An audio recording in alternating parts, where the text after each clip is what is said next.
અને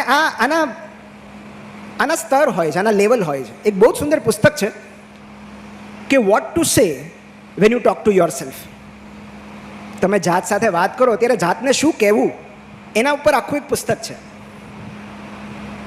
અને એમાં એના 5 લેવલ છે. હવે તમે મને કહેજો કે તમે કયા લેવલમાં છો અત્યારે. ઓકે, એમાં લેવલ 1 છે નકારાત્મક સ્વીકાર, જે સૌથી ખરાબ આત્મસંવાદ છે. નકારાત્મક સ્વીકાર એટલે કે મારાથી આ થતું નથી, મારાથી વજન ઘટતું જ નથી, હું જીમમાં જઈ જ નથી શકતો, તમાકુ છૂટતી જ નથી, ગમે એટલી ટ્રાય કરો ને, રોજ સવારે ચાલવાનું ટ્રાય કરું પણ નથી જવાતો, હવે સ્વીકારી લીધું છે. ઘણું એવું થાય કે સિગરેટ છોડી દઉં પણ નથી છૂટતી. તો I can never or I can't, તમે સ્વીકારી લો છો કે આ હવે તમારાથી નહીં થાય. આ લેવલ 1 છે અને આ સૌથી ખરાબ તબક્કો છે આત્મસંવાદનો. બીજું છે પસ્તાવાની હાજરી હોય પણ પ્રયત્નોનો અભાવ હોય. એટલે કે તમે બદલાવની ઝંખ ના હોય પણ તમે એની માટે કંઈ પ્રયત્નો ન કરતા હો. આ લેવલ 2 છે. એટલે કે તમને એમ થાય કે આ ફાંદ વધી ગઈ છે, હવે જીમમાં જવું પડશે, જીમમાં જવું પડશે. જ્યારે જ્યારે અરીસામાં જુઓ ને ત્યારે એમ થાય જીમમાં જવું પડશે, પણ કોઈ પ્રયત્નો ન હોય. હવે તો કાલથી તો છોડી જ દઉં, હવે તળેલું બંધ, કાલથી તમાકુ નહીં જ ખાવું. જોકે આવું તો કોઈ લગભગ કહેતું નથી, પણ કાલથી આ છોડી દઉં, આ રવિવારથી પાક્કું.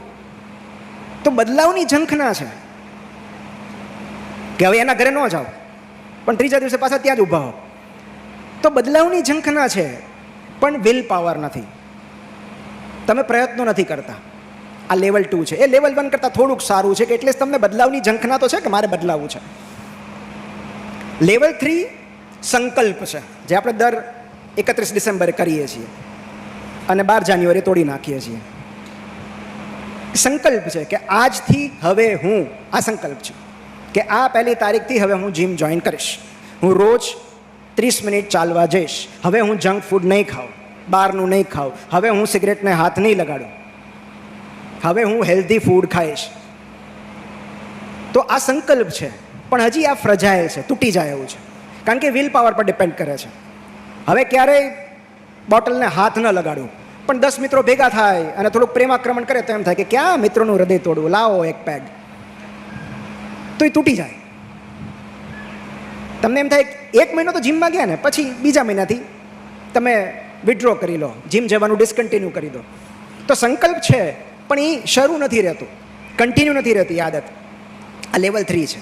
ચલો એટલીસ્ટ તમે શરૂઆત તો કરી, આ પહેલાં 2 કરતાં વધુ સારો તબક્કો છે, પણ એ ફ્રજાઇલ હોય, તમારું વિલ પાવર ન હોય તો તૂટી જાય. લેવલ 4 એ સારામાં સારો તબક્કો છે અને એ છે નવી ઓળખનો સાક્ષાત્કાર. એટલે કે તમે તમારી ફ્યુચર સેલ્ફને વિઝ્યુલાઇઝ કરો છો અને એ ફ્યુચર સેલ્ફ કેવું બિહેવ કરતી હશે એવું તમે વર્તમાનમાં બિહેવ કરવાનું શરૂ કરી દો છો. હું તમને એક ઉદાહરણ આપું વિરાટ કોહલીનું. 2000 એણે પોતાના ઇન્ટરવ્યૂમાં કહ્યું છે, એટલે મને અત્યારે યાદ આવ્યું કે 2013 કે 14ની IPL થોડી એની ખરાબ હતી, મને યાદ નથી કયું વર્ષ હતું, પણ જ્યારથી એનું ટ્રાન્સફોર્મેશન શરૂ થયું ત્યારની વાત છે કે IPL થોડી ખરાબ હતી ને એ શાવરમાંથી બહાર આવીને એણે અરીસામાં જોયું અને એણે પોતાના જે મેદસ્વી શરીર છે, આઉટ ઓફ શેપ, એને જોઈને એને થયું કે યાર you are A international cricketer, અને ઇન્ટરનેશનલ ક્રિકેટર આવો ના હોય, એ તો ફિટ હોય.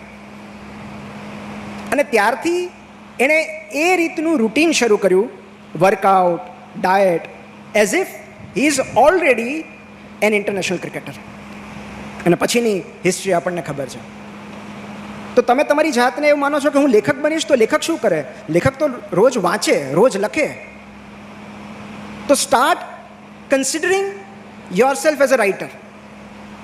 આઈ એમ આવે, I M a fit person, ભલે અત્યારે તમે ઓવરવેટ હો, મેદસ્વી હો, આઈ એમ અ ફિટ પર્સન. સો તમે એ ફ્યુચર સેલ્ફ સાથે આઈડેન્ટિફાઈ થઈ જાઓ છો, એ તમે તમારી નવી ઓળખને અત્યારથી અપનાવી લો છો. મને કસરત કરવી બહુ ગમે છે, તમે એવા શબ્દો વાપરશો.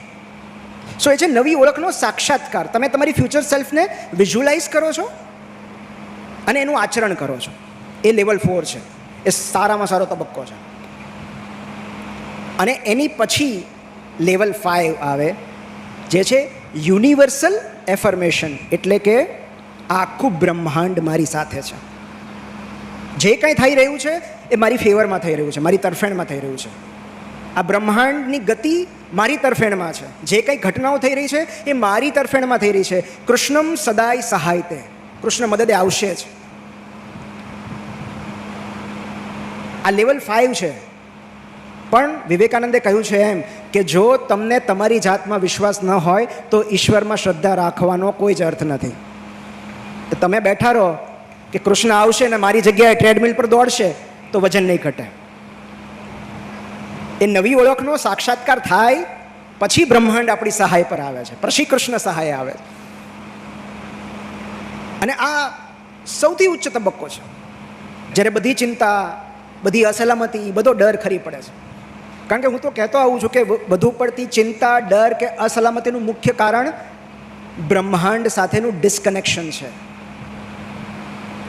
જ્યારે આપણને આપણી શક્તિઓ, આપણી ક્ષમતા, આપણી જાત પર જ્યારે આપણે વધુ મહત્ત્વ આપવા લાગીએ છીએ ત્યારે આ વૈશ્વિક ઉર્જાથી જાણીએ અજાણીએ આપણે વિમુખ થતા જઈએ છીએ. કારણ કે આપણને એવો ભ્રમ રહ્યા કરે છે કે બધું જ મારા કંટ્રોલમાં છે. આપણને ઘણીવાર એવું લાગે કે everything is in my control.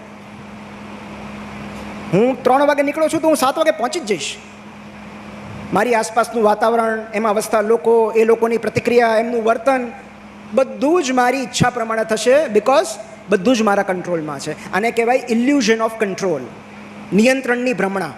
અને આ ઇલ્યુઝન ઓફ કંટ્રોલ જ સૌથી વધારે સ્ટ્રેસ અને એન્ઝાયટી કરે છે કે હું કરું છું. તો કશું કરવાની જવાબદારી, જ્યારે પરિણામ લાવવાની જવાબદારી, પ્રયત્નો કરવાની જવાબદારી તો આપણે જ સ્વીકારવી પડે છે, પણ જ્યારે પરિણામ લાવવાની જવાબદારી આપણે સ્વીકારી લઈએ છીએ ને એમાંથી સ્ટ્રેસ જન્મે છે, એમાંથી ચિંતા જન્મે છે.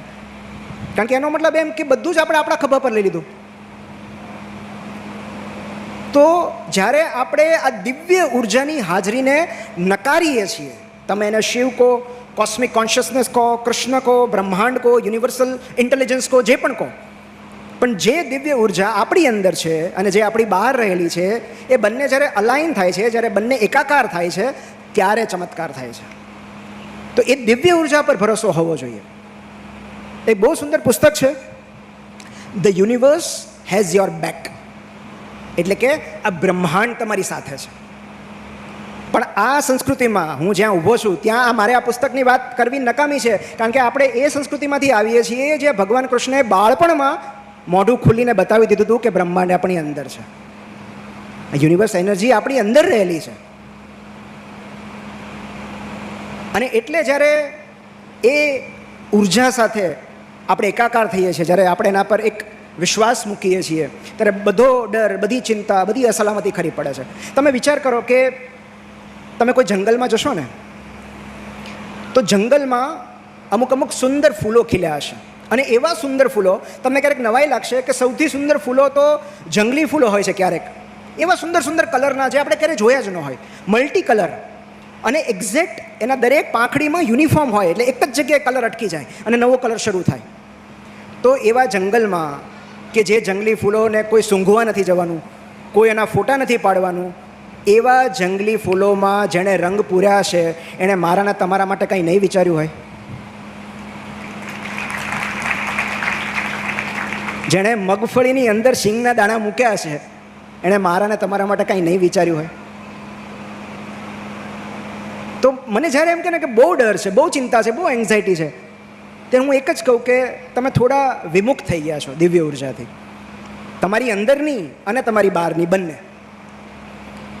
આપણે તમે કોઈ બસમાં બેસો તો તમે બસના ડ્રાઈવરને ઓળખો છો? નથી ઓળખતા. તો સાવ અજાણ્યો બસનો ડ્રાઈવર હોવા છતાં તમે શાંતિથી સૂઈ જાઓ છો ને?